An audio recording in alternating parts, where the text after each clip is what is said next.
Hi everyone, this is Nikki here and I am the Labour Manager here at Family Fresh Farms, and this afternoon I'm coming to you from outside the beautiful greenhouses. Behind me is one of our beautiful dams and the glasshouse 2. So that is a 2.5 hectare block of Qukes, and I will come to you from another day from the other angle from glasshouse 1, and we have another dam on the other side of the farm. So this farm actually is 25 hectares and it's got 5 hectares of production on it, plus a beautiful big pack house, and then we've got offices, and we also have some beautiful accommodation, on-site accommodation. We also have a couple of workshops, and we have got a beautiful big building that is covered with solar panels, and inside that building is a big boiler unit. So quite a nice big fully functional property, and this afternoon it's an absolutely glorious winter's afternoon here in Peats Ridge, which is in New South Wales of Australia.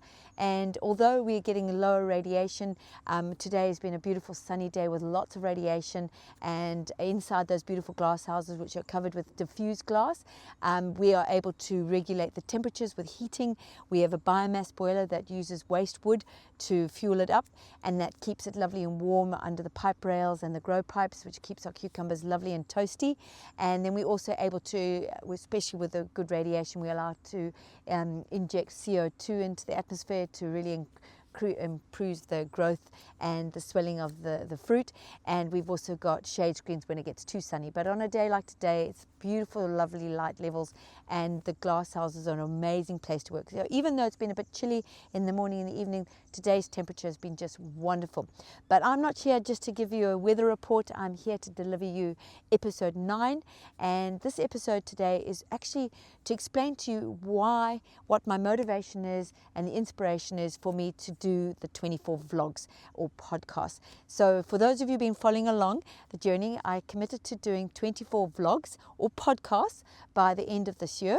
So on the 1st of January, I made my New Year's resolution, and I wanted to do 24. So I'm on number 9 now, so I've got a fair way to go. And people are asking me, why the 24? Okay, so that's a really good question. So I am an absolute passionate, avid listener to a podcast by David Senra. He set up a podcast called Founders, and he reads biographies or autobiographies of incredible living founders and past founders, and he dissects them. He's very eloquent, he's very passionate, he's extremely articulate, and he was saying that a lot of people start a podcast or a vlog, and they get to about 8, 9, and then they give up. He said because they're not getting views, they're not getting traction, they're not getting the recognition they want. And he said, you know, to get to 24, then you're showing growth and discipline, and I want to do the growth and the discipline. So that's why we came up with the number 24. I would like to do more than 24. I know some of you are going, oh no, God help us, especially my poor sisters and my brother who have to listen to the podcast before I release it to the world. They have been really good, and they're actually the inspiration why I keep going to a different part of the farm, because they're saying, we want to see other places, show us the pack shed, show us here. So they don't want to just see the boring old Qukes. For me, I love the Qukes and I love our growing system. So, but I've listened to them, so I've taken you outside into this beautiful weather, and you can hear a little plane going across up.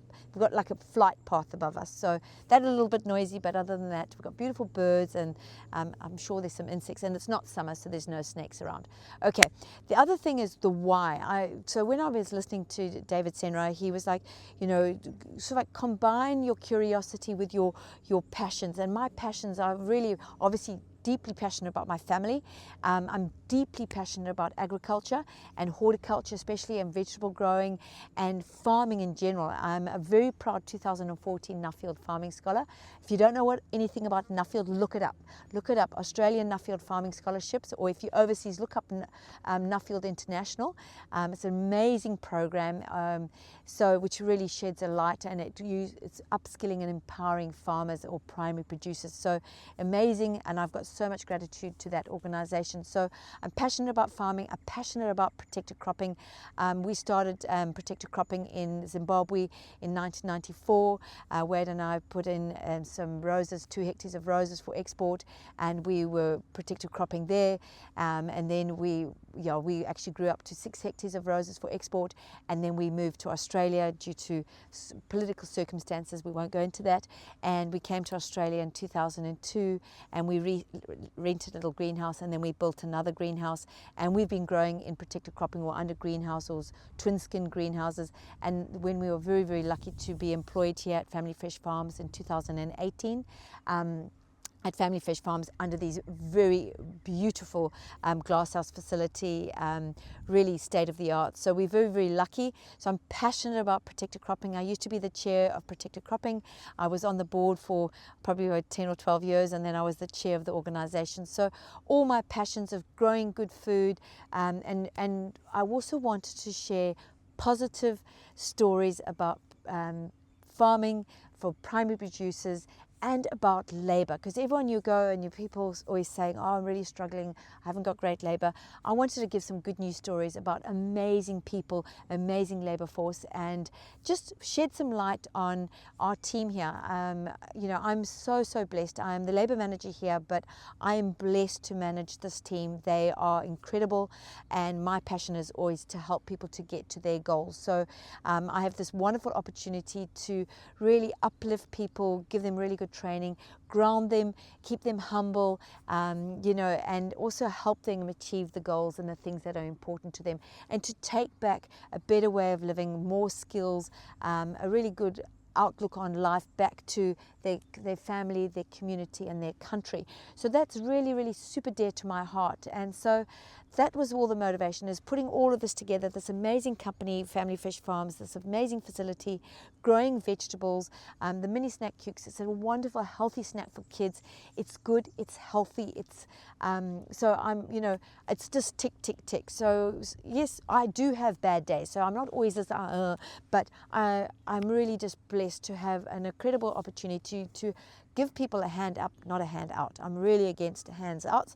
I think that people need to have dignified employment, and this is one of those places that we really treasure and value our staff, and we do our best to make sure that they know that they are really super important. So that's the reason why I want to talk about Family Fresh Farms and why I want to talk about what we do. I also want to uplift and share positive news stories, or the positive narrative about farming, especially in protective cropping in Australia. And the other thing is I really have a deep passion for helping people. And so if anyone who's employed in protected cropping or in farming or is running a business gets any little bit of gold from what I'm sharing, that's a win.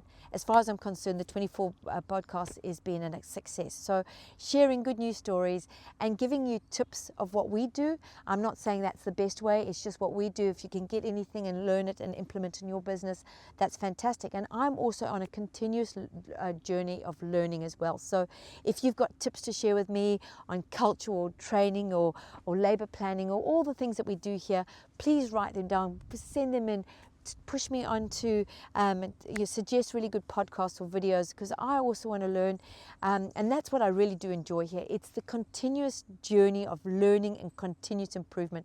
We're never going to reach perfection, but we are going to make steps to improve our systems and our people daily.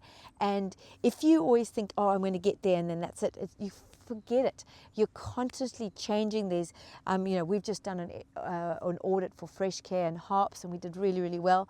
And guess what? We were on version 4.2. There's apparently a new version coming out. So you always continuously have to recreate yourself and improve.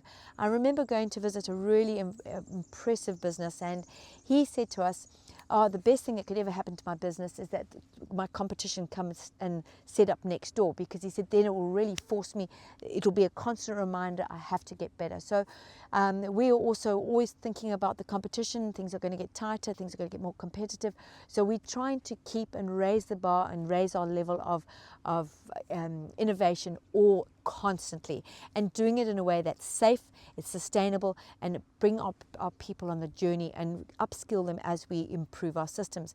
We're working on a thing right now is we've got really good processes and systems in place, and they're really good and they're very robust. But what we're trying to do is now simplify it. I've obviously been listening to a lot of Elon Musk and how he simplifies everything, and I think that's actually harder, to make things really simple. I'd rather do a few processes really, really well and really perfect them than do a whole lot of processes mediocre and some don't get checked well. I'd rather do things really well.